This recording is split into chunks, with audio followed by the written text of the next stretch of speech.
Oh crap, I didn't mean to do that.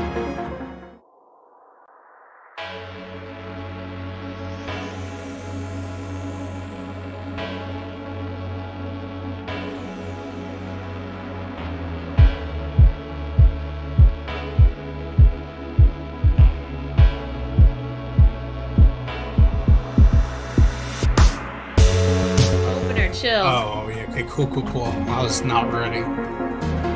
Still not ready. Oh, we're coming. Happy New Year! Oh, I just said they can hear us. Oh, we're here. You can hear us? Yes, Hey, we guys. can.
Happy New Year! Let me unmute everyone now. Well, Happy New Year again! Happy New Year. Happy New Year! Hi. Hello, everyone, and welcome to Short Rest, the show Said it's on lagging. Is it lagging? Oh no. Uh-oh. No. Are we Oh, still no. lagging? I got a green bar. Yeah, it doesn't look like it's lagging for me. Let's see. Let's wait a second, because I it got- was lagging. Let's see. it Yeah, it was- looks Are we better lagging now now? for It was lagging, but I got a green bar now. Got a green bar. How we Are lagging? we How we good looking? now, guys? I'm missing the beautiful voice. Looking okay? Question. That's Oh boy! Hey, all right. Yay! There we go. Yeah, Yay. it's like it takes a second to catch up because there is like a delay. Well, hello everyone, and welcome to.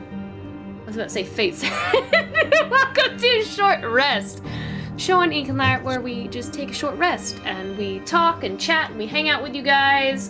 Today we have a very special episode of Short Rest because we have a very big surprise that we're going to share with you all. But we're also going to talk about the final arc of Fate's End.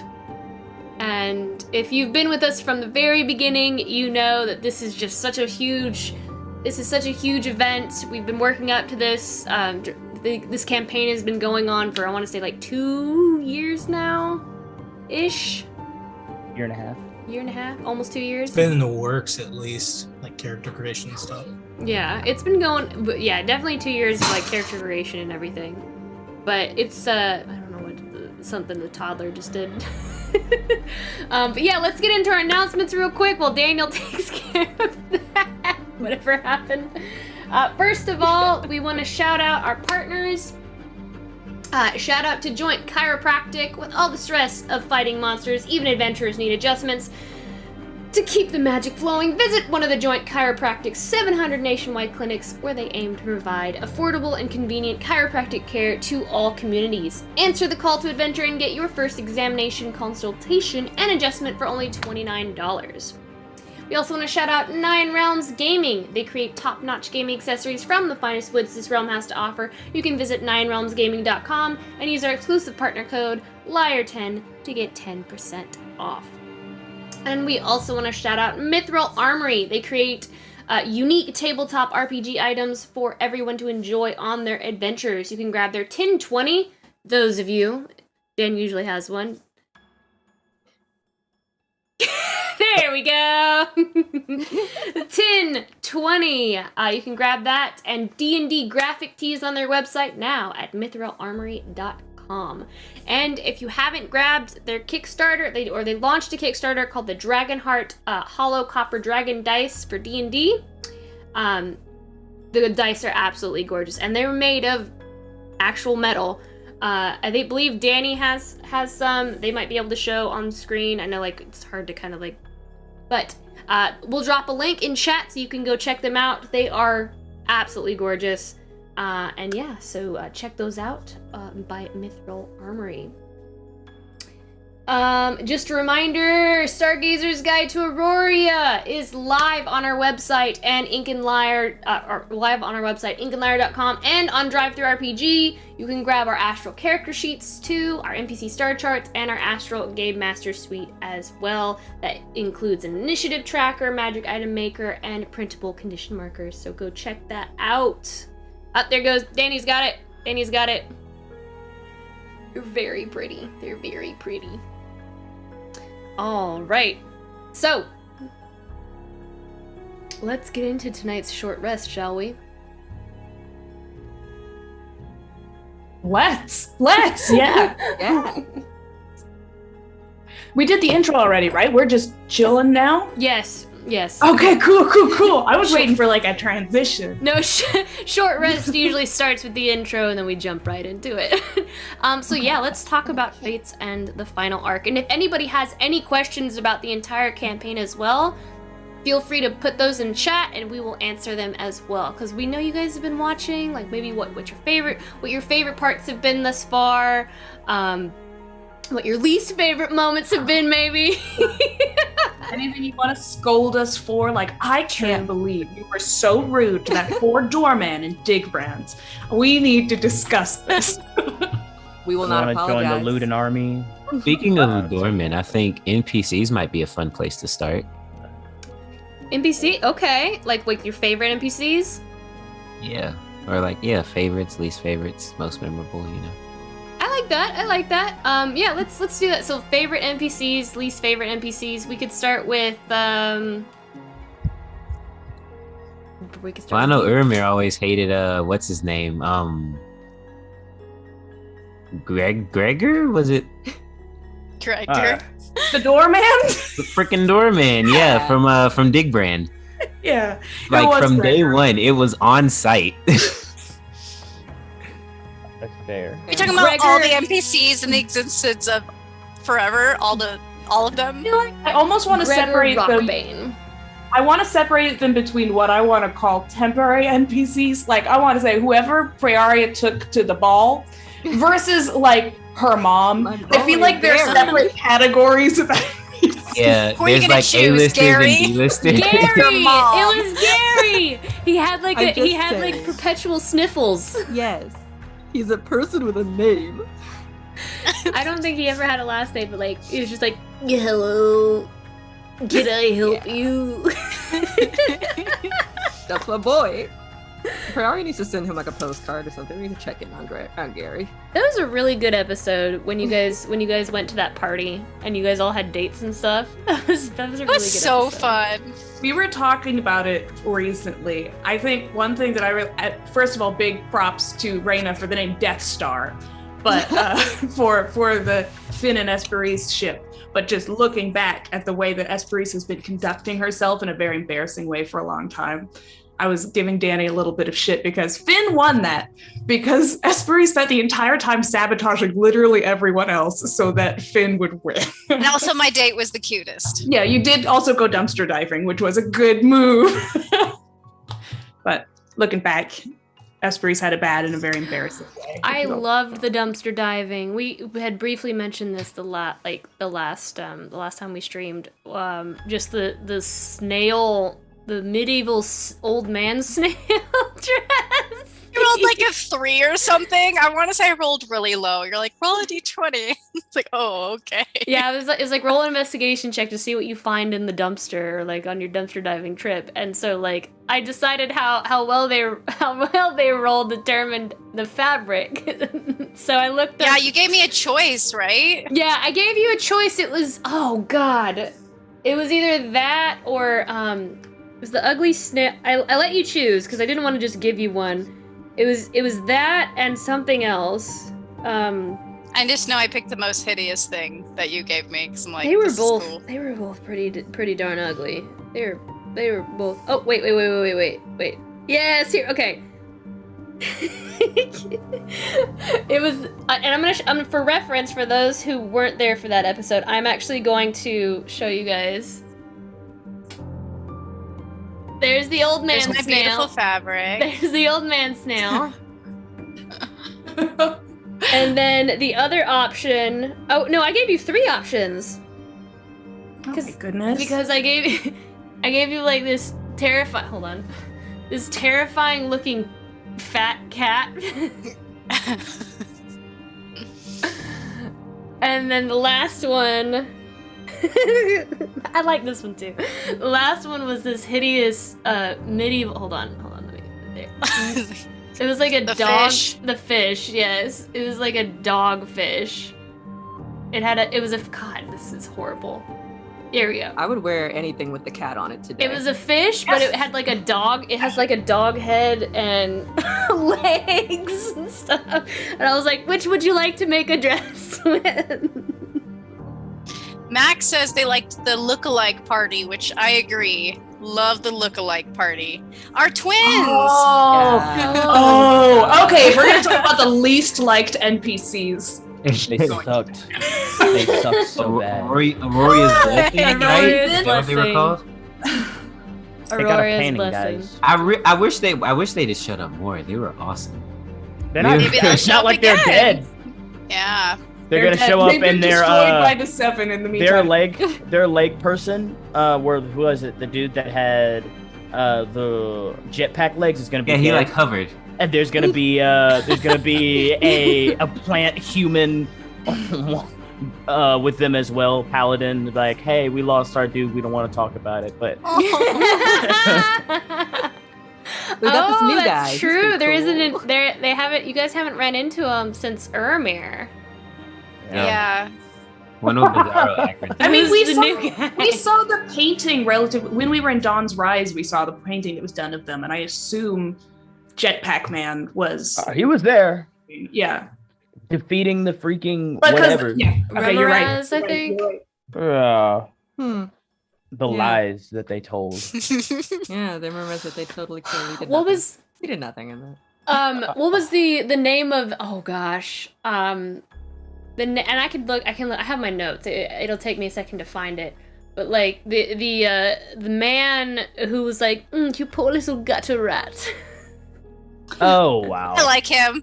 Yeah. It was fun. He was just like some rich patron who was bidding on art, like art pieces and everything, and oh And god, the guy who was like with Luden, who was like, hey, over here.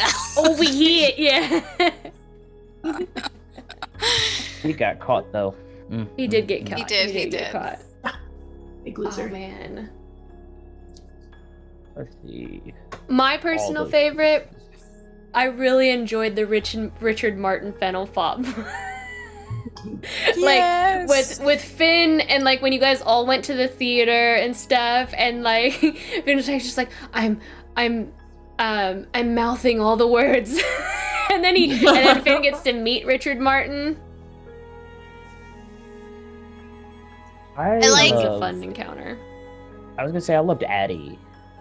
You like Daddy? Addie, I did. Addie was cool. Addie was great. She was like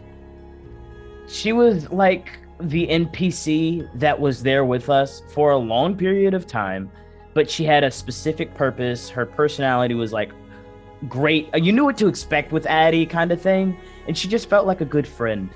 Yeah. I liked Addie. I didn't like what's her name? The Cobley? one. Cobley. Yeah, I didn't like Cobley Cobley. was amazing. Cobley was excellent. Not like Cobley. Cobley. Cobley lives forever in my heart. Cobley. Terrorizing Luden. Yes, Yeah. Mimi. We love Mimi. Yeah. I found it really funny that you said that about Addie, Christian, because I'm pretty sure Lauren played her in another game, right? She was a player character at first. Yeah. So she was like super fleshed out already. I love me Addie. Yeah, that I was really liked all the characters on the airship, actually. Yeah. Being able to. I loved the Keep pairs with them. changelings specifically. I thought they were really cool. Oh yeah, Theus, yeah. Mm. Theus. With the hooks, right? the fish Yeah. hooks. They, Yeah, the fish they hooks, wore yeah. like they wore like fish hooks in their ears, like earrings and stuff, upside down, and like they had like fish hooks, I think, all over their belt and everything. Yeah. I just remembered It like fished a my- seagull out of the sky, I think, at one point. my favorite NPC of the campaign is Gwyn, Prearia's little sister. Aww. When we bring them tears. Jeez. Yeah. Dude, let's stop talking about the fun ones and let's talk about sadness. That's what I'm here for. I love her, though. Gwyn is adorable. Yeah. Do we want to go ahead and start on the beginning of our character arcs? Yeah, but Mac has a question, and maybe it'll help with that. Okay. May I ask for later on, what was each player's favorite personal character moment, including Lauren, for any NPCs? I personally thought the desperate message from Prey's family through the flower was so powerful. It was also watching Reyna go, oh no. There are consequences for inaction. Are we talking about? So, Mac, is this for our own characters or other people's characters? And I know that'll take a second before it comes in. So, I like to do both. Like, we would start with Samson, and then we would all say, here is my favorite Samson moment. And then Daniel would go, well, here's my favorite Samson moment. And then we go to the next one. Just Might like take I a like minute that. longer. Yeah. Should we start with Samson then? Yeah, Daniel looks terrified when I suggested that. So like, I don't have any favorite Luden moments. They're just all bad. No. We're going to talk about Samson first, and then we'll talk. Luden will be the next one. I was making a joke. You're not allowed to do that, Christian. Luden doesn't make thank you. jokes. Oh, are we Thank in you. character for this one too? Luden is all Let me go serious put all on the time. my armor. Just suit up real quick. So we're starting with Samson. Yeah. So what is my favorite Samson moment? I think my personal favorite Samson moment is like right before, like when we're in Big Brand after he gets out of jail, and everyone's getting on everybody's getting on the airship, and like Samson's just been through this traumatic experience. He lost his horn and everything, and then he ends up just sitting there for a while, and then he cries like Samson does, and then goes off and catches up with the ship. And I think that was one of my favorite moments, just because Samson's just this character who gets so sad all the time and has so many regrets of all the bad things that happened to him. And like he's not someone who was forgiving at all, especially early on. And I like that moment specifically because there's like a moment, I think I said in the recap, where he's like, I'll come back and like burn their families later or something. Or like I'll come back and ruin their families' lives, long after they're dead. And that was the way Samson kind of was living his life. And I like that moment specifically because it shows how different he is now, with the way how forgiving he is and how much he's trying to move on, and especially with all the stuff that's happening now that we're in the Feywild. Like, he was supposed to be a character who was carrying regret for a long time and found a way to move past it. And I like that one the best. There's not a lot of happy Samson moments. Well, I was gonna, for my Samson moment, I kind of had two thoughts. I was gonna point to, it's a really recent moment, but it is Samson forgiving Finn and taking him to the grave and like growing as a person. And I think it's mostly like, I have had a pattern with my relationship with the character of Samson, and I think also Esperise's relationship with Samson, of just like up and down of like, he's so aggravating, he's so sure of himself, he's so mean to everybody, and the next scene he'll be like, Priori, are you all right? Or, hey, Esperise, how are the sheets treating you? I'm like, I can't be mad at him, and I'm so mad, but I love him. Where he is he's a tender and compassionate person who's just also very brusque, and seeing those jumps between it, I really enjoyed. Which is why I like those moments where we get to see him be a little bit more tender and see that he actually is, at heart, a very sweet person. Like, the scene with Finn was very sweet. That's my vote. Mine was Samson talking to Finn's dad. homie was so rude, but like he just kept him coming, like hit after hit after hit, and I was Just like, never stops. this man right here. Wait, has whose the dad? clips for days. Finn's The- dad, Ruth My Owen. dad. Oh yeah, On the boat, and you're like, On why the are you boat. being so rude to this I mean, because I he's man? was- insulted many people. I'm like, so who are we talking about that Samson Right. insulted? Which He- one? At that, he did not hold back, and I was like, this is delicious. Like, cause he just kept him coming, and he was like, he was on one that day, and I thought it was hilarious, just in the sense of like, yeah, he treats everybody this way. So, if you're gonna be working with us, you got to understand who Samson is, and people need to understand. And I think by that point, Ludin had understood. Yeah, this is how Samson talks to people. You gotta rub it. You gotta let it rub off you. It's like it's no big deal. But everybody was. I think all the people that were in there were like, and I was just smiling happily because it was great. I think that was my favorite. Samson really was like, hey, I know you didn't ask for this, but here's what I think about the job you're doing right now. And it's not good. So here is the review. Look over it at your leisure. Like, it's like, who are you, Pearson? Like, I don't need this. Do we have to only pick one? Like, I feel like No, there's so many. I gave a Okay. theory, so go ahead. I love Samson's chaos. Like, I love how Samson will risk his life on numerous occasions or make a really, really random, stupid decision that none of us, well, we all think it's stupid at the time. Like, what did he just do? He just messed everything up. And then all of a sudden it all works out. Like, okay, so like the first one I think of, and this isn't the chaotic one, but I think of the Battle of Mother, when like Samson, Finn, and Roaring Bear are literally like stacked up on each other, just like literally about to die. And I think that was really powerful, especially for Samson, because he was at the forefront of it with Roaring Bear, and it was such a dangerous situation that he willingly put himself in. And I think at that point we didn't really think that of Samson, that he would do that, you know? So I think that was like the first one.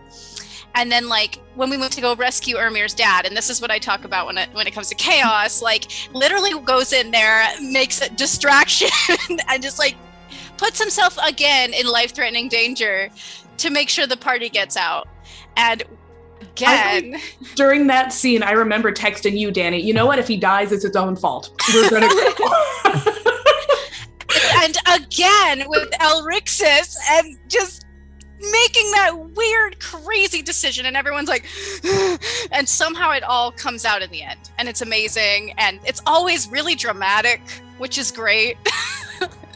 All I'm hearing is well-executed plan after well-executed plan over and over again. You talk about me not sharing my plans with the party, but It's over and over again. hypocrisy here.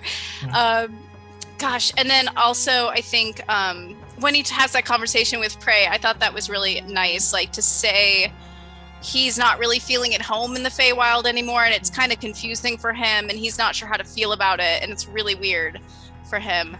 Yeah, I think those are my favorite Samson moments. I think I had another one, but I might pipe in later. Well, shoot, let me go before all the good ones are taken. Danny has to go I, last next time because they'll take all the moments. Yeah. But I always really enjoyed watching Samson and Praeria interact.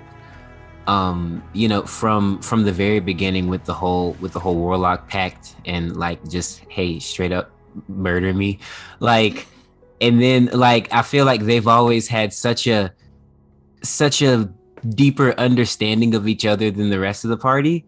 Like, because of that, and like all of their interactions seem like deeper than the rest of the party. So just their relationship in general, how that's developed across the story, has been really cool to watch. Indeed. It is a joy to share scenes with Samson Mortis. But even more than that, I really enjoy Samson's interactions with Samir. Samir. Just like every time. They'll just be so like tenuously polite to each other. and then just stab each other in the back real quick for old time's sake on the way out. Like they'll talk to each other and it'll be like, oh, maybe they're healing. Maybe they'll be friends again or something. And then Samson's just like, I'm gonna kill you one day. Like, Look, are you even friends? If you wouldn't or have not killed your friends, are you even friends? Like, honestly. no, Okay. Ray's not the one to ask about that. But maybe the rest of the party can chime in. Someone who's maybe been to therapy. I don't know if any of these characters have been to therapy. They all need it, did though. flunk out of therapy training. She told Uramir about that. Yeah. Listen, I'm feeling very nervous right now as we go through this whole process. Like, tell us what your favorite part about your character is, what everyone else thinks. This is very, very. I feel like I'm on a witness stand right now. Well, you As I have we made it go another through one. this. I have another one. Hot seat. All right, Danny, and then Lauren needs to give her final judgment about Samson. Okay, Lauren, you go. I don't want to take all the good moments, apparently. I think I'm gonna try to pick one that hasn't been picked yet. I think when Samson sort of slept with himself, when he slept with his version of himself from Auroria's blessing, your doppel, I thought that was hilarious. Like, he slept with his doppelganger. Character defining moment. Totally forgot about that. That was hilarious. too. That You was hilarious. tried to sleep with your doppelganger, and then we had to go get you to do something. I don't think you actually got to sleep with him. Did you?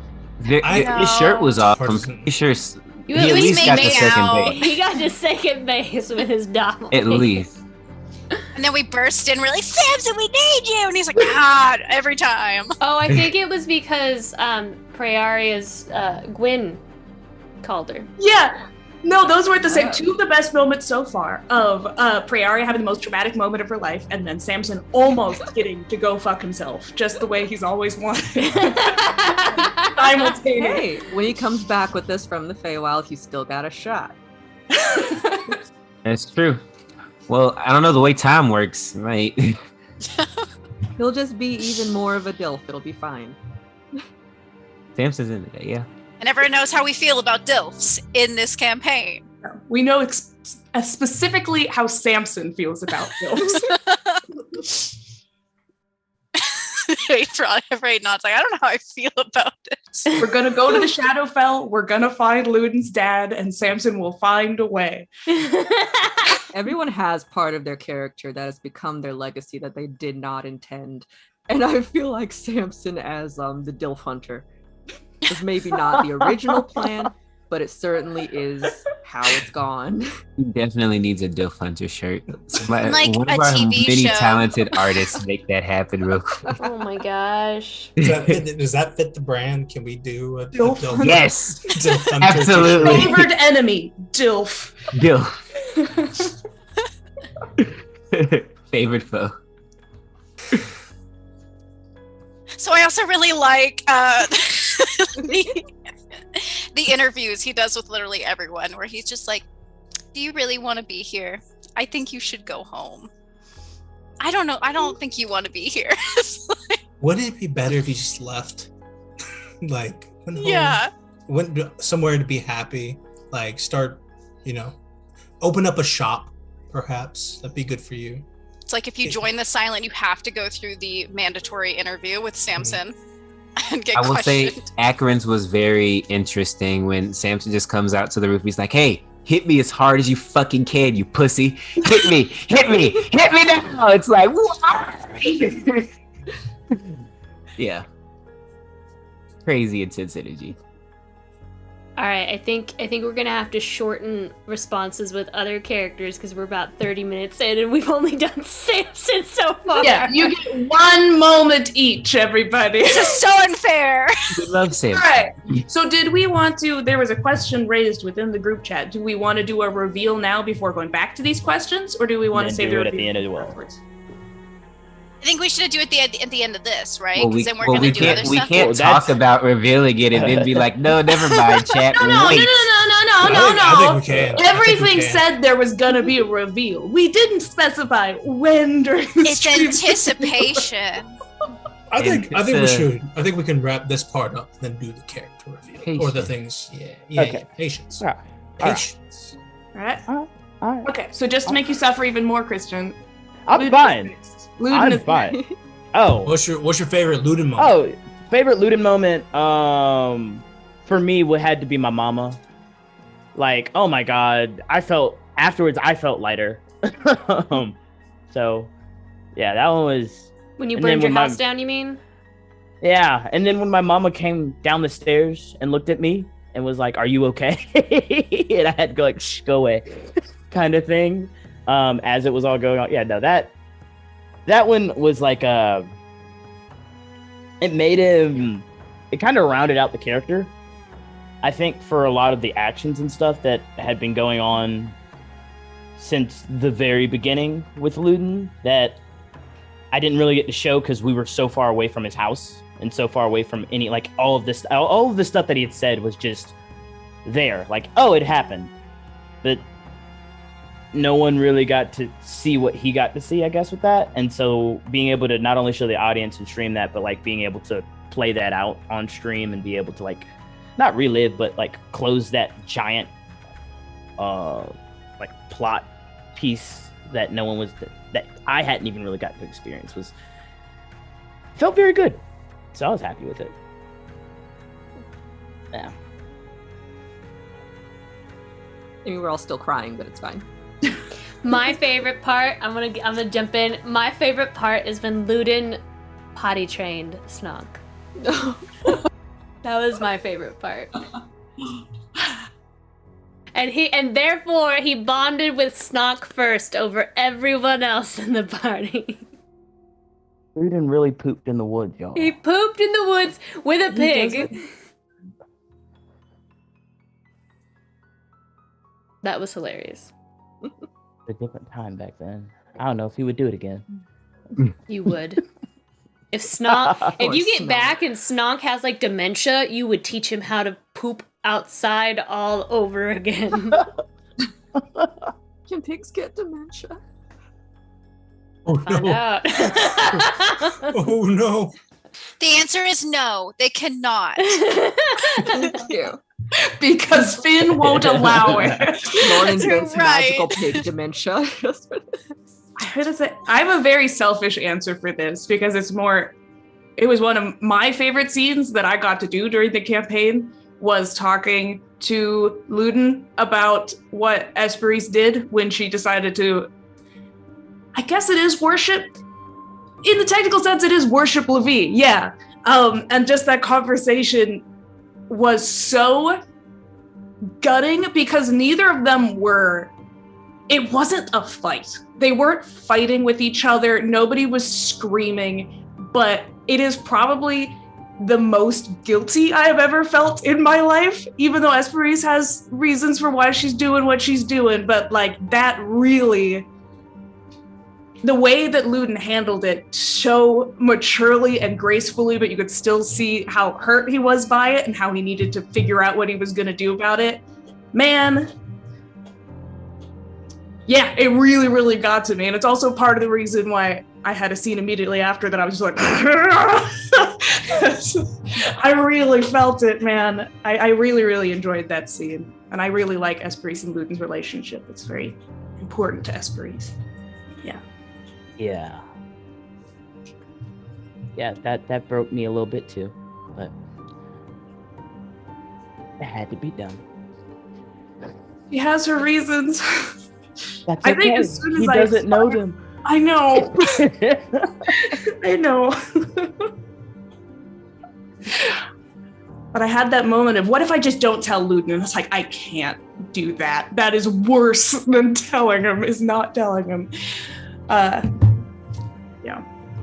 I like it goes from dead mom to pooping in the woods back to severe emotional trauma. Does anyone have any pig poop adjacent moments? I have one. I think when we first went to the Fuzzy Navel and everyone was introduced to Drunk Luden for the first time, because it was so different from anything we had seen from Ludin up until that point, and we were like, "Oh, this onion has layers. What is this? who is this fun-loving weirdo dude showing up?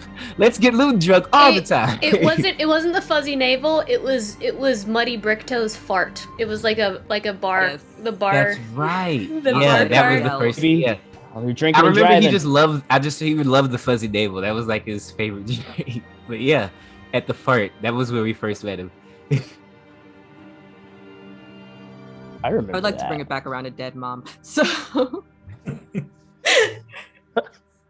I'm gonna pick when Ludin found out the truth with the twins. That was because we didn't know. And then to just like have that slowly unravel, we're like, no, surely not, no. And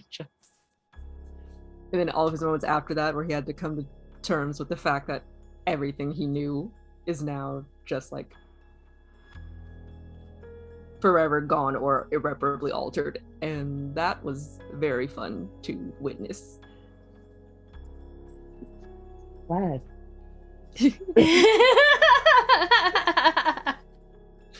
I'm gonna go along with what Brandon said about drunk Ludin. I think there's been like 2 different times. It's been like Samson, Ludin, and Eramir, or Samson, Ludin, and Akron, where we went out to the bars together. And I just, that's always just so fun. It's like, you know what, we need a tavern trip. And then there's those moments are some of my favorite with Ludin. He's such a serious character. And he asks so many questions that no one could ever answer. And it's just like trying to, I love those moments with Ludin when it's more, I don't know, frivolous. I don't know the right word. Where he gets to be a 23-year-old. Ludin's like 12. Like 14, maybe. Every time we get talk younger about by the Ludin end of at it. Ludin's age, he gets older. Because first it was like 18 or 19, and then it was like 21, and now he's 23 now. I'm growing. Now he's y'all. 12. I mean, I'm growing. okay, I have 3, but they're very short, so bear with me. Oh my god. I love when we coerced him to join us to go investigate Mimi's door. That was so fun. Just like when I think it was me, Sam. It feels like it's happening a We lot. should be reconnected now. Oh, what's up, everybody? Oh, wait, I know there's a lag. Yeah, we're back. Yeah. Are we back? We We Yeah, should Max be says back. it's okay. Oh, well, no, Max says it's okay in a very nice way. That doesn't mean... Yes, Max says we back. Danielle should be agrees that back. it's been a problem. Okay, yeah. Okay. All right, we're back. Huzzah, mugs, if you can see us. Yay! Everything's I don't know what everyone saw or heard. Maybe I should just repeat The very myself. last part, when I put my fingers up like this, that's when you got disconnected. I don't remember when that was. I was too busy, like, gushing about Ludin. The last one, I guess, is the conversation with Finn that he has. Well, I love the one where he's like, hey, I actually want to patch this up, but I really love the one before that. That was super intense, and he was like releasing all of his anger out on God Finn. doesn't love you. Doesn't. I love that one. It's so fun. I'm glad that you loved it because you had to hold in your reaction for like a good 30 minutes afterwards because we went to break. afterwards. And during the break, you could see Danny just going It was very intense. to get there the whole break. Yes. Point. Right. Was that everybody? Did everybody? So, Okay. who's next? Who's next? Irma Let's has do two Esperise people. next.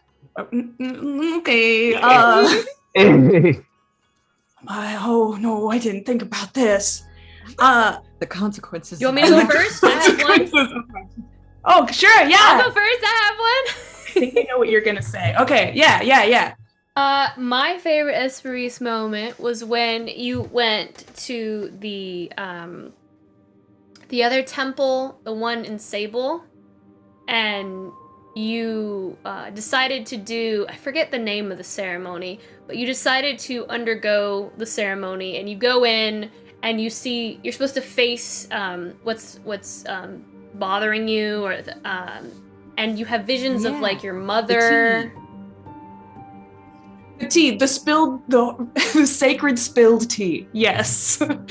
I think it's what you're clinging to and what you are running away from. Yes. Yeah. Yeah, you've talked about that before. I'm glad you liked it. It was fun to do. I like her mommy problems. They're fun to play with. It's really hard for me to think of something that I did myself. I think in terms of fun, I really enjoyed getting the two scenes that she had with her parents, right?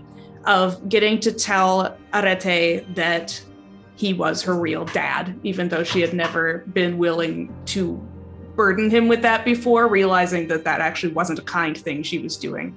And then being able to say bye to her mom, even though this was the scene immediately after the Luden scene that hit me so hard. And then I was like, and now my mom is here. A lot of feelings. But I really loved being able to start her on the healing journey with her parents, I guess. I really enjoyed doing that. So I guess those are mine. Oh, I also liked getting to call the lady from Auroria's Blessing a godless infidel. But that's that was a good scene. That was a good really one. good scene.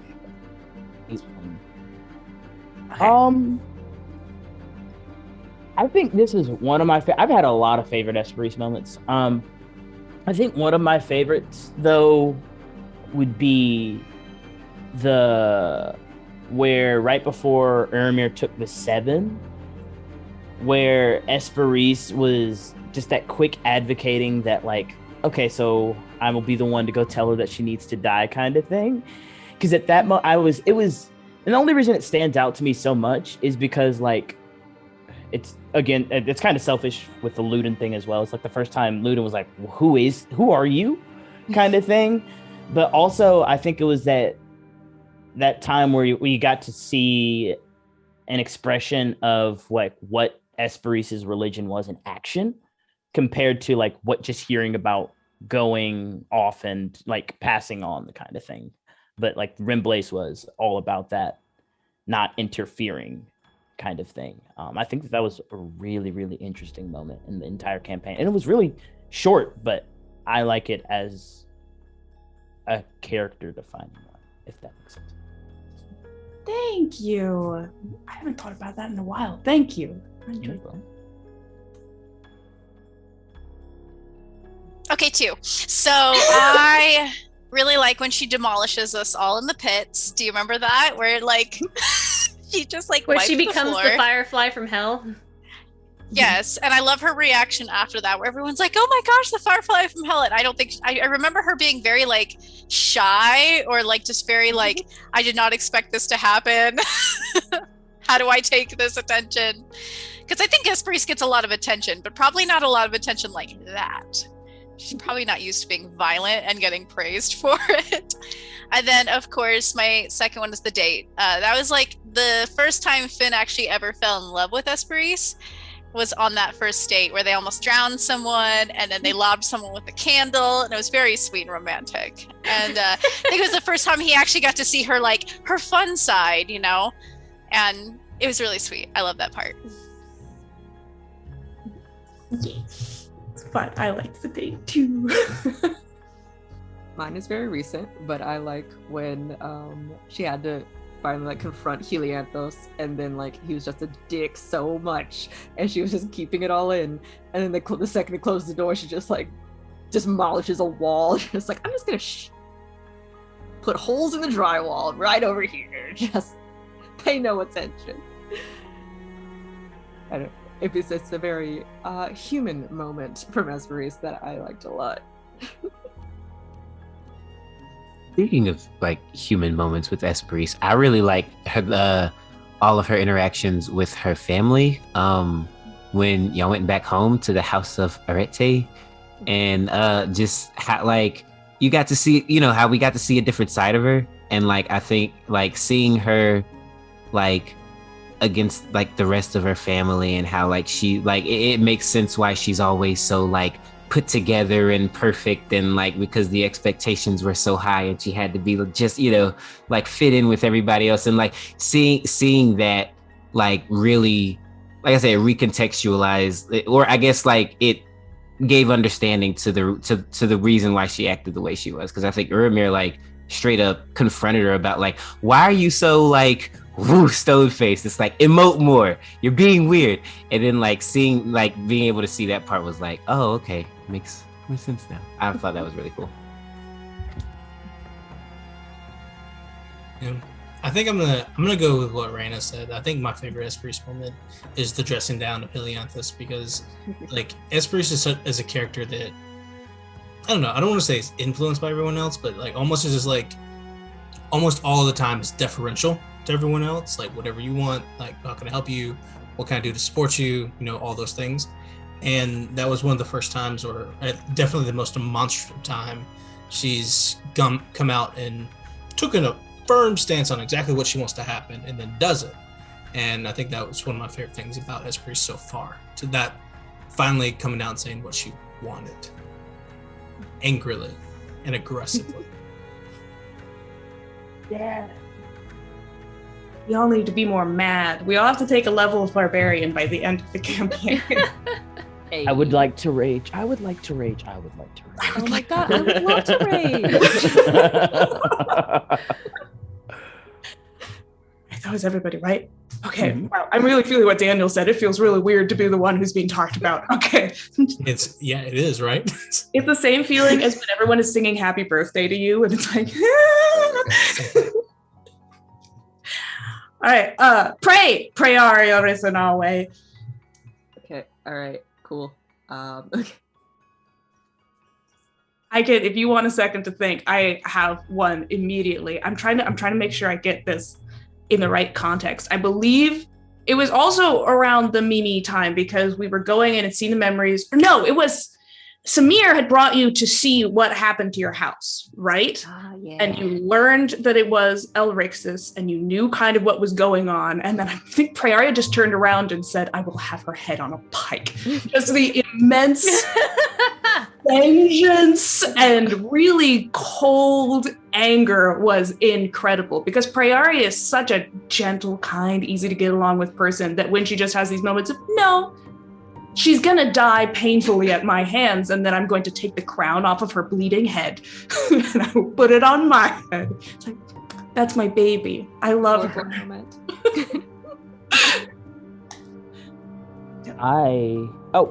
There's somebody else want to go? Okay. I was gonna say that your reaction to the Finn Levi thing, when or Finn told everybody about the Levi, and you would have said that if I had to choose, like I didn't get to choose that kind of stuff. That was really, I loved that moment, because you just, I can't remember the exact words that you said, but you put it so eloquently, like in a prey way of saying like, I would have chose the world kind of thing, but you said it like in a prey way that was just like, ooh, that kind of made me or Ludin think as well, on top of the fact that like it was just a great scene. I think that was my favorite for Prey. God, that was such a nerve-wracking scene. I think for all of us who are like, oh no, we're gonna have to be mad at Finn. Nobody wants to do that. Yes. Prey in general just has. Oh, sorry. Go ahead, Lauren. I was just gonna say I'm trying to choose just one, because they're I think. Ooh, I think I'm She gonna always choose. has the best right thing to say. I think I'm gonna choose. There was a moment when in I believe it was Digbrand, when you guys were doing kind of like a covert operation, and it like Praeria went to go pretend to study under the alchemist, and like he gives her a flower. Do you remember that? Like it was just this sweet like he's just like. He had like kind of like an old man voice, but like Praeria, you know, the entire time, I can't remember, somebody was like rushing upstairs and like going through all the drawers. I don't remember who it was, I think that was either Sable. Was it Sable or It was Sable. It was either Sable or Digbrand. I don't think we had any time. It was Sable. No, it was Sable. It was Sable. Mhm. It was Sable. Because we were looking for the Remember hideout. Yes, because it was when we were thinking about those beans. The beans. It was while we were trying to figure out the beans. It's like, why are there so many beans? And then it turned out to be an engagement surprise. Yeah. An obscene amount of beans. But I really liked that entire interaction with Praeria and just the adorable little alchemist guy. But I also really liked when she first met Mountain. Yeah. Like just how all of that started, and she brought him into existence, and then I just gave him a personality because I was like, I think I remember being like, what does yours look like, and then we kind of just brought him into existence from there. Little pink mushrooms. My son.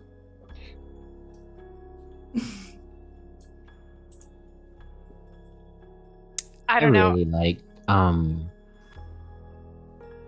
right, I'm gonna go ahead and go in. Go ahead, go ahead. You probably got like 5 notes. Danny's about to explode. I'm just playing, Danny. But I'm the one that really sticks out for me is like when the ones where Prey interacts with their family, and I'm gonna go dark for mine. The scene where she hears them being taken, and like she's talking to Gwen, and Gwen's like, I'm scared. They're gonna, what am I gonna do? And she's like, what's going on? Okay. And like just the intense, that scene was crazy. The intensity and like just the fear in y'all's voices. I felt it. I was like, oh my God, that was fantastic. And then I guess not to be all dark, but more recently, like when in the prison, when Gwen was like, I don't want to put the blindfolds on because it's been so long since I've seen you. And Prey was like, well, you'll still hear me and smell me and you can still feel me and blah, blah. And she like tickled her and like made it all better. It was like, yeah, that you got that relationship down pat. That's great. That was a really good scene. All right, Danny. Okay. Did everyone else go? You can go now. No, I want to go before Dennis takes Okay. small. Okay. So It's fine. I just like when Praeria made all the flowers in the last scene, like when we did the house. Like I feel like Raina does such a great job, like with the visual descriptions of the way her magic is working and stuff. So I like that scene a lot. I thought it was really good. I want to tag onto that because it was a similar kind of fucking with flowers is a thing that Praeria is starting to do now. I appreciate you just annihilating those buttercups at my dad's house. Good friendship right there. You're not gonna be passive aggressive to my friends. Is our internet okay? Stream okay? It's green. Okay, It's green okay. on. It's green on my end. I would like if I ever see the red block, I'll let you guys know. Nope. The red block of death. All right, Danny. Okay, so I think Prey has some really I have one amazingly. more. I'm just kidding. Okay. I'm just kidding. Okay, I think Prey has some really amazingly goofy moments, like cooking the shark and just like ordering was it a churro cart to follow you guys around? I thought that was great. Some churros, and Luden was like the whole cart. We had the gold. Did Praeria make birthday shark a tradition in Aurora? I think she did. Yeah. I think she did. Because I think it was for whose birthday was it for that we were like, we need to get a cake? I think It was the first one. Ermir was on the ship for sure, because I remember him being like, I want shark. Yeah, we had to Nothing blow else. up the giant shark. No, for but Herb. we had established birthday shark before Ermir's birthday. Yeah. Birthday shark was- was Esperis's. Was it Esperis? You were like, It we need to go get a cake. And it was Esperis or like, all there Samson, is I think. fish. And we're like, what about a shark? Yeah, it was Esprit's first, because I remember we bought the shark and the flowers, and then when we got on the ship, that was Ermir. And Ermir was like, I will also have a shark, please. It's Yeah. my birthday. Also, just the contrast there between Esprit going, what do you guys want to do for my birthday? And Ermir going like, it's my birthday, get me a shark. He knows what he wants. We straight That up was said, great. like, I don't think that we could fish that. He said, why not? And we were all like, okay. We all pulled out I pulled out the He said, do your best. So that I everyone said I else could on the have ship was whatever I just like, wanted. Okay, I guess they're doing this. And then there's two moments. The reunion with Prearia's family was just gut punching and amazing and so emotional, and it was just perfect, and I was like weeping the whole time. It was so good, especially when she has that conversation with her parents where she's like not sure if she messed up, and they're just like, no, we are so proud of you. It was just beautiful. The other one was now when she's going into her backstory, I guess I didn't realize how much she had sacrificed and given up to be where she is right now. Like when she said that she had to go to save the forest, she could never come back. And I had personally never realized that was a thing, that was what she had given up. And I thought that was so powerful to know that she would give up everything, would give up even seeing her family again to save them and the whole forest.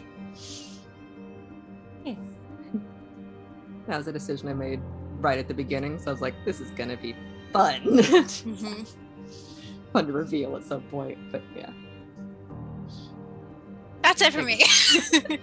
So do we want to do Ermir or Akron? Ermir. Ermir. It's gotta be Probably Ermir. Ermir. Yeah, I don't think love Akron's Akron, but I been don't around think long I enough know. to have like a bunch of awesome moments yet. Yeah. I mean, he's got a few, but you know. Speak on your bro. Oh, do I go for? Yeah. Sheesh.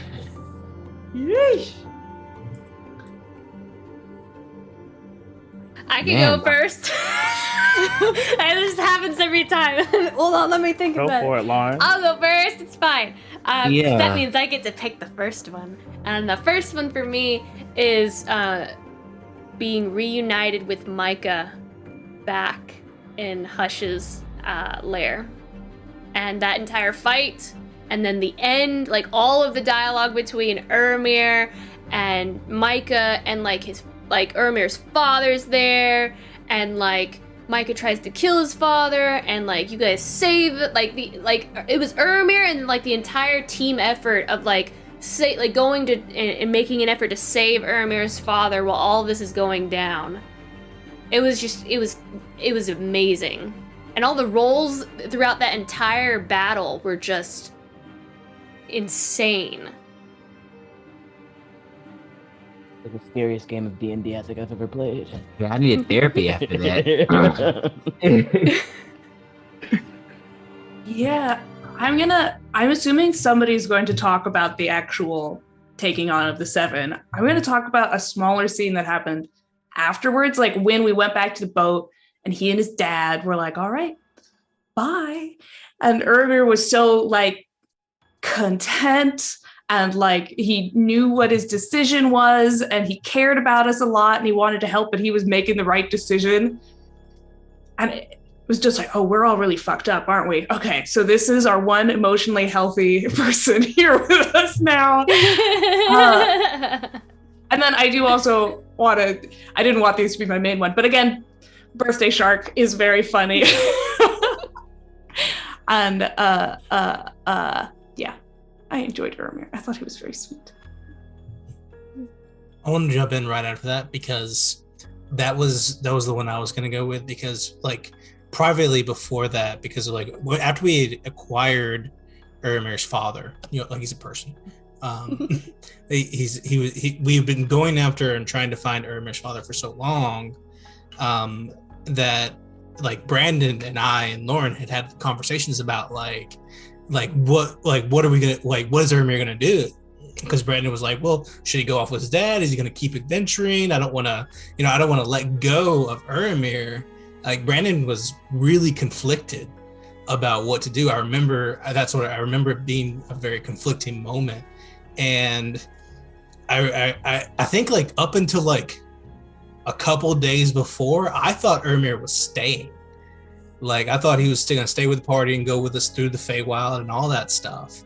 And then when the moment finally came and Brandon was playing as Ermir, it felt like that decision was almost made like in the moment. I think he did make that decision in the moment, because I didn't know that he was gonna do that. Yeah. Boy. We thought that Brandon was gonna keep Ermir in the party, and then he left. And it just because it was the right thing for it felt like Ermir needed and wanted to leave, but Brandon wanted him to stay, but he did what was right for Ermir. I don't know. I thought that was one of my favorite things about Ermir, is how closely Brandon played that character to who they actually were. Thanks, man. Yeah. I'm around that end time with Ermir is definitely that last conversation that Ludin and Ermir had about like ignorance versus knowing things. Because like, I think Ermir, obviously Ermir and Ludin by the end were like pretty close, and they had like become buds and everything. But I feel like they had finally reached that level of complete understanding of each other, and it was the last time they got to talk like that. But in that moment, it felt like the two of them were like complete opposites in the way that they looked at the world. But both of them were completely understood the other's direction and were okay with that. And that's why it kind of hurt me so bad when you did leave in the scene afterwards, because I was like, oh, we'll be able to explore this. And then he's gone. And I was like, oh my God, this is horrible. But yeah, no, that last conversation with, after Ludin had found out about like his life and everything, and Ermir being the one to come up and talk to him about everything, was, I could still have those, like, I could still remember that conversation very vividly out of this entire campaign. So that was my favorite moment. I'll go next. I really love getting to see Ermir in the Undercity before everything, because he had like so much pride, and like he was so happy, like show everybody around, like this is their lives, like it's, you can think what you want about it, but I love it, we're good people, and like it's just, and he was like so happy and everything. I mean, we quickly took care of that, but it was very nice. Any moment where Ermir got to be like a happy jokester person, that was my favorite from him. Did Lauren get to go? Yes, you went She first, went right, first. Lauren? I was the Okay, first one. okay. The ones we're waiting on are... Oh, go. Am I the last one? Brandon hasn't even given his. Oh, Brandon, you need to give yours. Oh, right. I'm just listening and like reminiscing. Now, well, I mean, everybody talked about him leaving, but yeah, that was, I mean, Daniel pretty much hit the nail on the head. It was a weird thing, because like, yeah, I wanted him to stay, but it felt like, you know, he wanted to go, if that makes sense. I mean, you know, it's so strange, because this campaign's been going on for a really long time, and playing a character for that long so consistently, like week to week, like he did kind of take on a life of his own at a certain point, and it was really cool to like be able to go into it and be, oh, I know exactly what Ermir would do in this situation versus what I would do. So yeah, that choice for him to leave was like pretty spur of the moment, but I don't know, it just felt right. And I think another one was his the conversation that he had with Micah after killing the mother was, I think about that scene a lot, because that was I think my first like really intense scene in this campaign, and afterwards I was like, yo, this is different, bro. Like, because role playing is like, role playing has always been like, I think one of my weaker aspects personally, and so like to like the fact that like this game was able to pull that out of me, like emotionally, like I felt it, like when Micah was like, if I ever see you again, I'm gonna fucking kill you. I was like, ah! Like, yeah. So good job, Lauren. But yeah, those two scenes were fantastic, and yeah, I'm thinking about Ermir a lot. I miss him. He's awesome. Danielle brought up the plate. The plate! Yes. The goddamn plate! The plate. He's still cursed to this day. He's still cursed. He doesn't. It's not even a curse. He eats every meal off of that plate constantly. Brandon committed himself to the role playing of that plate. Yeah, I think he like found it in a dungeon. Yeah, you picked it found up. it. It was in a cursed room. That's right. No, Surrounded because by the I corpses thought of people who had died, eating until they died off those plates, and he's like, "Let me touch." no, because I thought I was being clever. I was like, I've got a robot arm. If I touch it with this arm, I'm not technically touching the plate. I want to give some shit to Prearia real fast, because when we were in your ancestral family home and Ludin said, okay, everything's dark. As long as we don't touch anything, we're absolutely fine. And then Prearia was like, I'm going to hit this mushroom with my staff like a hockey puck. And then everything went to shit. around the around the mushroom.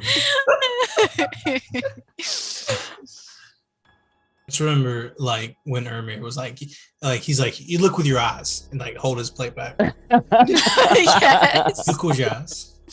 That was the first experience that Ludin had with Ermir too, when we were all sitting down, eating and talking about where we were going to go the next day, and Ermir's just eating off a plate, and he's just like, why is he doing this with the plate? And everybody's like, it's just a thing, he's cursed, whatever. He's just like, who are these people?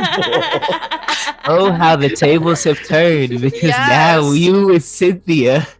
I love how he adapted to it too. Like, I'm pretty sure we went to a nice dinner and he literally scraped off the food from the plate they provided to his cursed plate. Yep.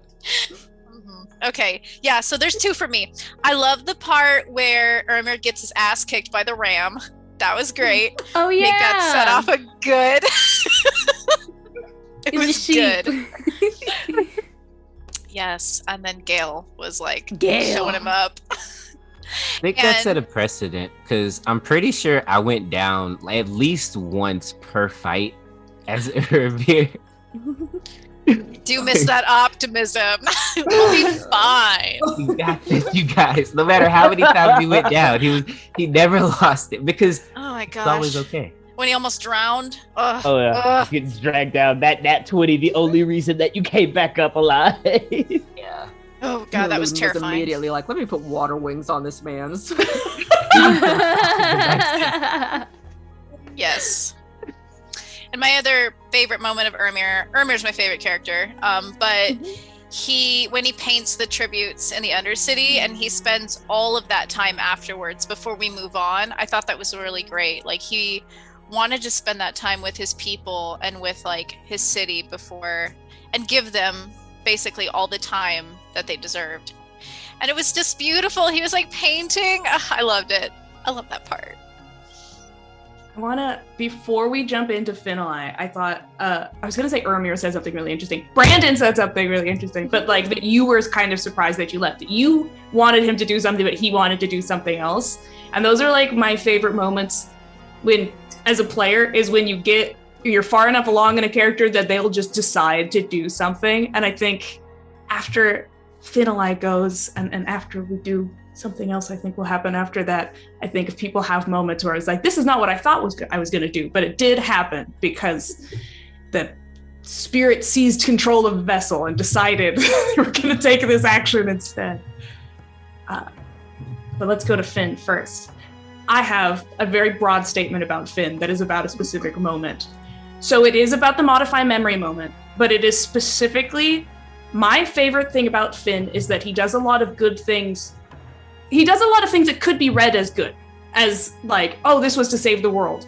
But it is always for deeply selfish reasons, because the reason that Finn modified the memory is because he didn't want Cassius to be mad at him. He's insane. He does insane things. And it was a beautiful, incredible, bizarre, deeply neutral, chaotic moment that like really cemented to me who Finn is. Finn is a really kind person who cares a lot and wants to have relationships with other people. But what the right thing to do is not necessarily on his priority list of what he is doing in any way. I love that. I love it when people have weird morality, and Finn has such a weird morality. It's great. That's my Finn moment. If I could piggyback off of that, because I think, like, get out of my brain for a second. Because I was gonna say the moment when with Prey and Finn in the dream, and more specifically the speech and the word choice that Finn used, because Finn is Finn is a child, but like in the best way though. Like Deanna, you summed them up fantastically, because what like I think because Elrixis came up and was like, like making all these grand things, and I'm gonna do this and blah blah blah, and you're gonna die at my hands. And then Finn was like, no, like, such and such, like, Cassius is mine, and these are my friends, and I would like no, you can't play with my toys, you know what I'm saying? Like, and it was like it was like serious, and like they meant every word, but it was like you said, it came from that place of like, I want it this way, and I'm gonna inflict my will upon the world in such a way that like I get what I want. Yeah, that was a really powerful moment for me too. Yeah. So cool. I love Finn. This is not bad talking Finn. I love these. Oh no, you are both right. Yeah, it's excellent. That's another point for Death Star, though, because one of my favorite things about Finn and Esperise is that I think people tend to read them as a lot nicer and better people than they are. I remember early on, people would describe Esperise as, oh, she's so nice. I'm like, what are you talking about? She thinks you're all morons who are destroying everything. She doesn't have a good opinion of you, but yeah, she's really nice. But I like that. Together, they'll accomplish a lot by seeming like good people. It'll be great. There are a lot of great. I basically love every scene with Finn and Snog, so that's just a gimme. But specifically, I think one of my favorite Finn-focused moments is when Finalai wakes Cassius up. Because that entire ritual is so, like, even though the Wakers are there, that entire ritual is so focused around Finn, and I really gave Danny like the, okay, what does this look like? What are you doing? How, like with the casting, and just that entire scene was just really, I liked it a lot. I thought it was really well done, and it was also terrifying because like watching, like, all right, give me this role, and you're just like, yeah. I remember like at the very end of that ritual, I'm like, all right, give me a persuasion check, and you're just like.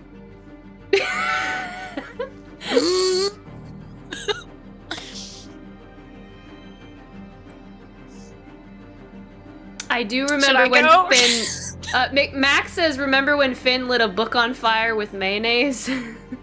That's how I was cracking up. Oops. Then we had people in chat, like, because we talked about like, is mayo flammable? And then Danielle Lenoir filmed it. Yes, lit some mayonnaise on fire. For science. For science. Yes.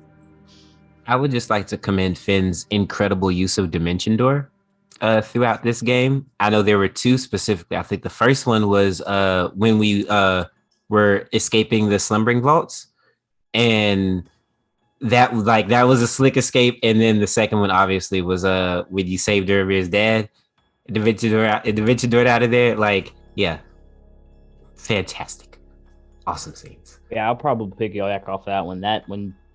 When Finn Dimension Door Cassius out of there, like that whole episode was just pins and needles because y'all were stealthing up and getting out of there. And the first time, like, I was like, oh my God, Finn is a tactical genius when you dimension, because I don't think you had ever used Dimension Door before. So I think that was like the first time this entire campaign where we were like, that's an option. Oh my God.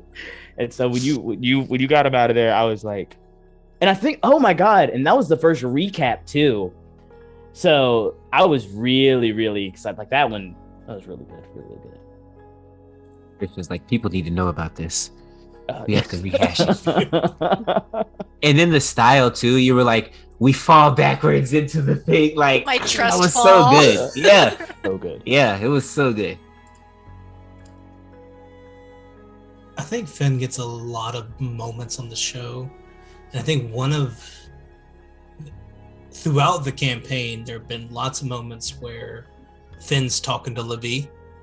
And I always love those because I feel like Finn's relationship with his god is different than I think how I've seen any other kind of like cleric god relationship be.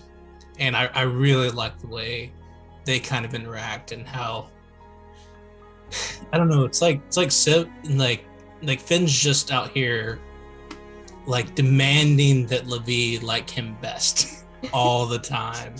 And then Levi's like, you know what? Maybe I do. And it's just I like the way all of those scenes, almost all of those scenes, the way they go down.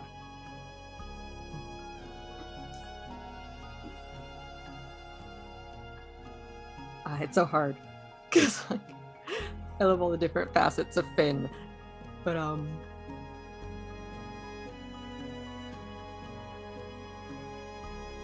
think I like the moments where Finn does have to like come to terms with the consequences of his actions. He's like, I just want things to be good, and I want everyone to like me, and I want to have the things that I like and all the people I like around me all the time. And then like the things he does to get that, and then other people having to react to that. So I guess mainly the scene where he tells everybody about the modify memory, and everyone's like, the fuck did you do? Your god did what? And it's just like, so on like a scale of 1 to 10, how upset are we? But I told you, so you can't be too mad. I also loved when Finn threw the biggest tantrum because he didn't get to go to the circus. And he just became That like was Danny. he became a moody I'm salty about that. Get him to the circus. We're out here trying to escape and save Ermir's dad. Almost all of us have less than 20 hit points, except for Finn, because he was able to get his dad out. So we're all bloody and stuff. We're not going to the circus. Like we're slowly out of the city, we're running, and Finn's like, the circus is over there, guys. We have to run that way. And as we're Hide out in the riding circus. to Sable is just in the back, like, never forgive you. Never. I don't know. There's a lot of Finn, like you guys are saying, a lot of Finn moments that I really appreciate. Okay, I'll pick a few since I've been doing it for everybody anyway. I love the scene where he first gets to talk to Cassius and give Cassius the emerald spyglass. There's very few scenes I feel like that I go into and I'm like, oh gosh, I hope this goes well. You know, sometimes it goes a little like, oh, that's not what I expected. This one actually went the way I wanted, even better, I think. Like they just had such a touching moment together, and I just love Finn's and Cassius's relationship, and he is very, very possessive over him. But I think after raising him from the dead, or bringing him back from stone, and then being able to have that moment with him, it kind of moved them in that direction of being like, Cassius is my friend and he will be protected by me. Of course, the modify memory is an incredibly intense roleplay moment for me. I went into it. I think Lauren and I were both a little bit dying inside in the process, because I mean, it was a high probability that Finn would fail. Like, it was 10% that he would succeed. And he did, which was amazing. But I didn't actually know going into it that he would die. Like, I didn't know. As Deanna said, I did not go into it because I was like, oh, Cassius is the big bad, and I got to change his mind. Like, that's not what Finn's intention was going in there. Finn was thinking ahead, like, well, Cassius is Vera's champion, so eventually, if we meet on the battlefield, I don't want to fight my friend. So I'm going to try and change his mind about that. So it was interesting to see how much danger I actually was in, but didn't realize it at the time. Did literally every party member following you and waiting around the corner clue you in like, No, literally Finn was like, they're trying to make sure I don't do what I want to do. So I'm going to try and Finn had no idea. And neither did I, because I try to be in the headspace when I'm playing Finn. No thoughts, head empty. act, all action. So it was basically like, oh, my party members are gonna think I'm hurting Cassius, and we worked so hard, right, to get his memories back. So it was like a thing of like, well, I don't want them to see me stealing all those memories because we just did all of this to get them back, so I have to hide it, and the tree, I don't know, just realizing that Finn's mom basically went after his dad in order to devise this insane plot where he was going to get sacrificed from his blood was just like mind-blowing. I'm like, what is going on? Like, this was all Lauren. It was not me. I was just like, what's going on? This is insane. Daniel, you were lifting your finger. Do you have... To be fair to Cassius, because if we were worried about you trying to hurt him, you did fundamentally change everything he was as a person. We were worried about Finn because we were like, he's different now, and Finn is gonna fuck with him, and we don't know what that's gonna do. Yeah. It was also the fact that we had just gotten him back, and Finn was just like, all right, so I'm gonna go talk with Cassius alone for a little bit. Is that okay? What? Oh, I can't tell you that. Just trust me. Why would we trust you, Finn? Had to do it. I mean, there was no other time, right? If I had let that slip by, he would have been gone, right? So it's good that I did. I mean, good for who? Good for who, Finn? For all of us. All of us. Sacrifices must be made.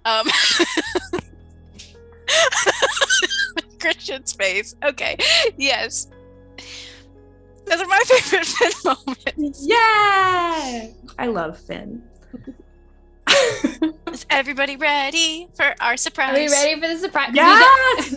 Okay. Wait, was that everyone already? That was quick. I think so. Except if Lauren has a favorite NPC. Oh, God. I thought Mimi was her favorite NPC. I think Mimi's... I had a lot of fun with Mimi. I will die for Avriel. I discovered that was also an example of the character possessing me for a minute and going, "You're not gonna touch my brother. I'm gonna have a complete meltdown about this." I like Mimi. I liked Muddy. Belgain. Grom, Belgain, Snonk. Crick, Snonk, Rick. Probably. Ermir's dad, Cobley. Yeah, hilarious. I love Uri's dad's accent. Yeah, I didn't mean for him to have a southern accent. Southern It was like a southern Nolans accent. Like, I didn't mean for it to happen that way. It just happened. Micah, oh God, what's his name? Zevnik. He almost died. He's still alive though. Zevnik. I wish we could have killed that Zevnik dude. We were like one roll away from murdering him. Creepy red cloak man, basically. Oh man. Gwen,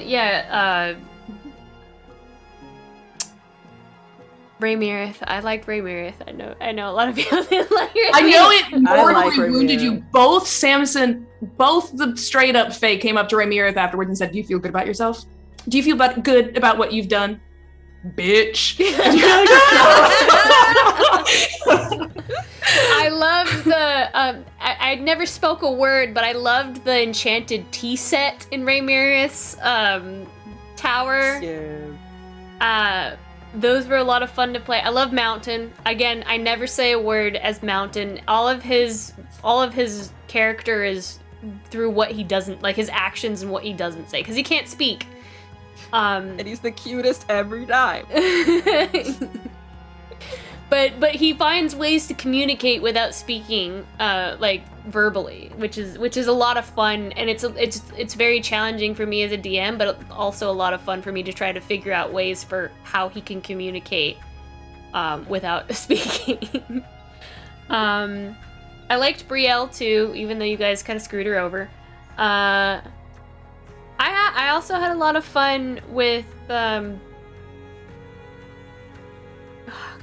I'm having trouble remembering his name. You guys all hated him at Digbrand. Nervous? Corvid. Kervis. Kervis? Mhm. Kervis, yeah. Kervis. Yeah, screw that We're guy. gonna go back to get him. Yeah. That is 100% kill him. going to. He's going to die. He has to. Oh my god. And Cyprian. Oh, I love Cyprian. I love Cyprian. I love Cyprian. I love Cyprian. But Lauren, you were so hurt because like you introduced him as I've been spying on you for a long time, and we're like, we don't trust him, and you're like, why? Man, you don't know how close we were to straight up Nobody, murdering Lord. Cyprian the first time we saw him. Yes, Like, murdering a he knew Celestica. entirely He too was much. so close to dying, the Celestica set. Okay, All right, whatever. Ermir. Maybe we were so Have close you to not learned yet, TPK. Ermir? Yeah, right. He's back though. No, just I think it's because I think it was a bit more on a DM side where I was hoping that I could create a character that was kind of like a bad boy that had vibes where You don't like bad boys. We're very distrustful. like I think Except for Finn. I had a Love goal bad as a DM boys. to try and make a bad boy that the party liked, and it just didn't work out. So that it was more of like I was disappointed with myself because I wanted to make a bad boy, somebody edgy who was misunderstood. Because Cyprian, once you get to know his backstory, he is very misunderstood, and he's not necessarily a bad guy. But I wanted him to be kind of like a red herring, which I guess technically he was, but it took a lot of teeth pulling to get you guys to be like, hey, this guy isn't that bad. He's not a bad guy. He's actually a tormented soul. He was a good guy. Finn just We loves got everyone. Finn just loves everyone.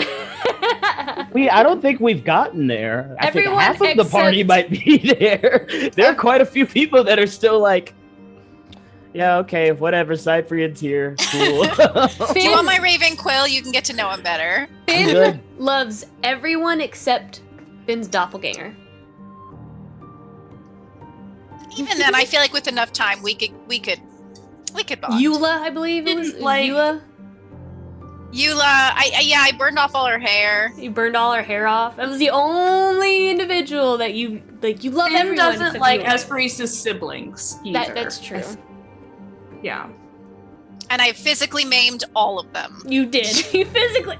The only people Finn doesn't like, he physically maims. All right. Are we ready for the big reveal? Yeah. Because I do want to reveal it, and then I do want to get everyone's reactions in chat. So, if you guys are ready, we're going to reveal the teaser Get it trailer. Is everybody in chat ready? Yeah. I don't see anything. I just see Heyo. That's just from James. Hey, There James. we Yeah. James, yeah. Ew. All right. So I'm ready. I've got so many post buttons ready that There we go. They're coming in So, now. just to preface this is the big surprise that we have been talking about, that we worked on while we did our company retreat in Seattle. So we're very excited to share it with you all, and we hope you love it. This is the new trailer that's going to play for the final arc of Fate's End. Yes, Deanna? I wanna give special credit to Christian because this is very much his baby child. Yes. That he put a huge amount of effort into. He's spearheaded this project, and he did a fucking incredible job. Yes. Yes. Christian was like, everybody has to get up early to get footage. You of gotta go this stand in the rain. We did this in the rain. Which And they were did. better than a lot of actors, y'all. 100% We- better than a lot of actors. We froze our butts off. Numb toe people walking around with like no shoes on in like 40, 30 degree weather.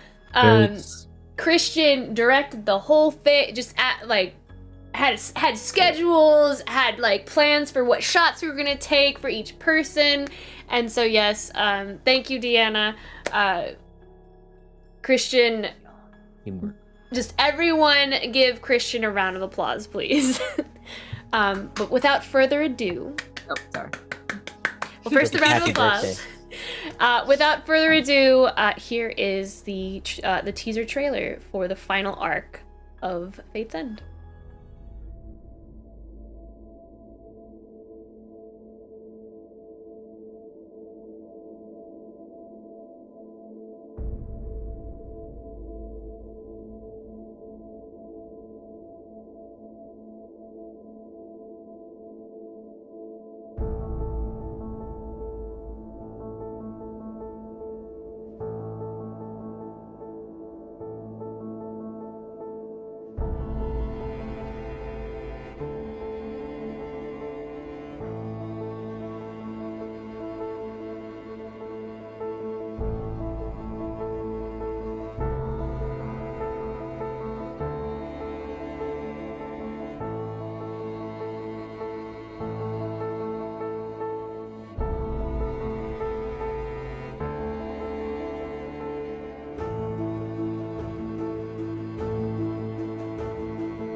Now.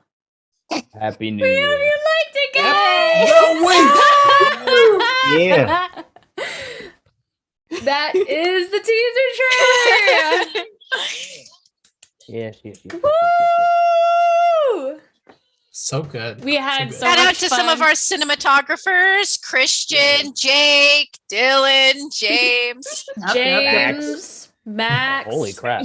Jake. Distinct memories of Jake like knee deep in half frozen water with my phone out going, I was born to do this. This is like, get back in the water, everybody. This was one of the most fun shoots I've ever done. Like y'all were in it to win it. Like I said, better than a lot of actors that I've worked with. So y'all were great. I loved it.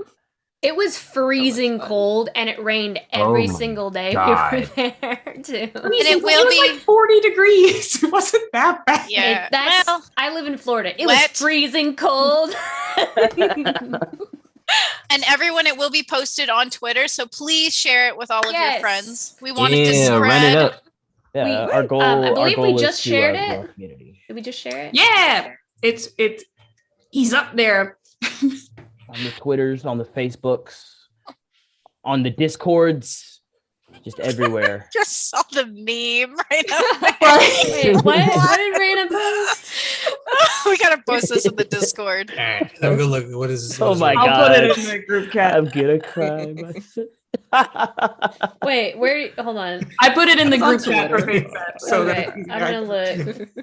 Yeah, let me also. I will post the link to the video in the Twitch chat That is if pretty y'all funny. want to have it. But yes, please share it. We want as many people to know about the final arc. And like, of course, Sorry. No, I just said we're so pumped. Oh, that we're was just so an pumped. Yes, expression of we're so joy. pumped about the final arc of Fate's End, and we thank you so much for joining us for this journey thus far. We hope you guys are excited. We certainly are. Outside of that, is there anything else before we bid adieu this evening? Lauren, what can our viewers look forward to in the final arc, especially if they've never tuned into Fate's End before, or even if they have, if they're old fans? What can they get excited about? This the final arc of Fate's End will experience. If you guys think my combat is difficult, it will be the most difficult combat that you guys will ever experience.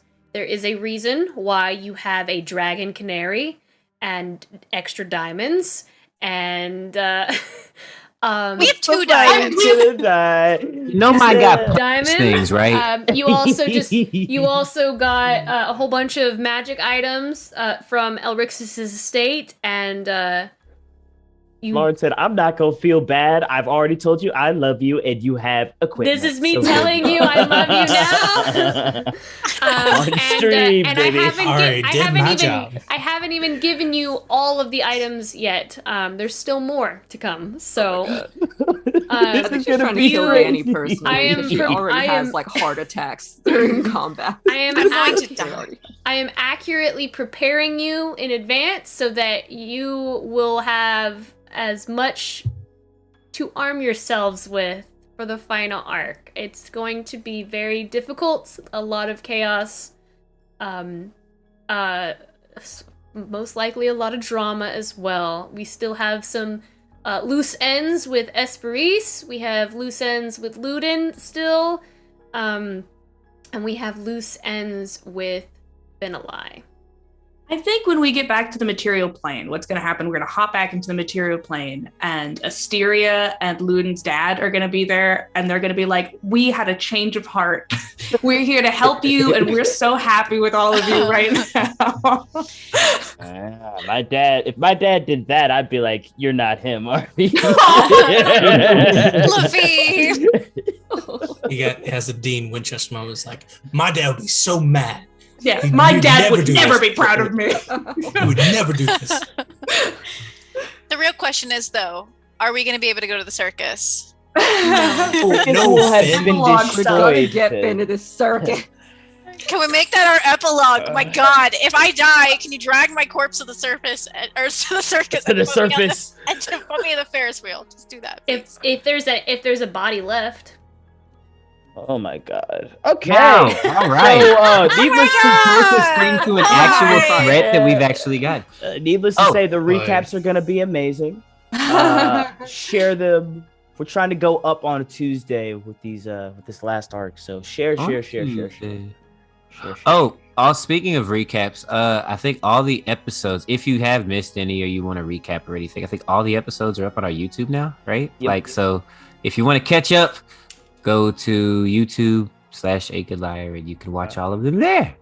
Just Yeah. Okay, we can just put the command YouTube in there. Command in That chat. does- So it's so I don't know wrong how what you Twitch said, works. I'm bro. just here, man. You're just chilling in your robe. Chilling in my room. Having a good time. Streaming robe. Yes, it's gonna be very chaotic, Danielle.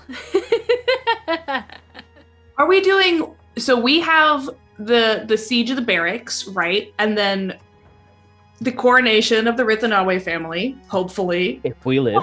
Many more Assuming everything Are goes we, right, yeah. Maybe like level up, maybe get an alignment assignment once we get that you will crown. get another level up before you return to the material plane. Final alignment assignment. Holy crap. So much has happened since our last alignment assignment. Last alignment assignment, I was still a follower of Remblaze. I think it was in November. Yeah, That's true. The end of the arc will have an alignment. So much. Yeah, so much has happened since the last alignment assignment. Tarot is gonna be upright. That's what I was aiming for. That's all I know. Mine will be sideways. I have no idea what it is. Outside of that, let's find someone to raid. Somebody, if somebody will find us, Go someone raid to Critical raid Role. They outside- need it. Yeah, Are they live? Yeah, they're live. yeah, they're doing a special with Stephen Colbert tonight. Is that So they tonight? don't The need- Red Nose? Yes. Oh yeah, we'll rate. We'll go ahead. I mean, not that. Like They we're don't need us. No, we're not raiding Oh. Critical Role. Let's do Distal's place. Can you put it? it? Can you put their Yeah. username in chat Yeah. so I can copy it? We're gonna raid them. Thank you all so much for joining us this evening. We will see you next time. Bye, guys. Let's Deuces. raid. Share that. Oh, share it. Bye.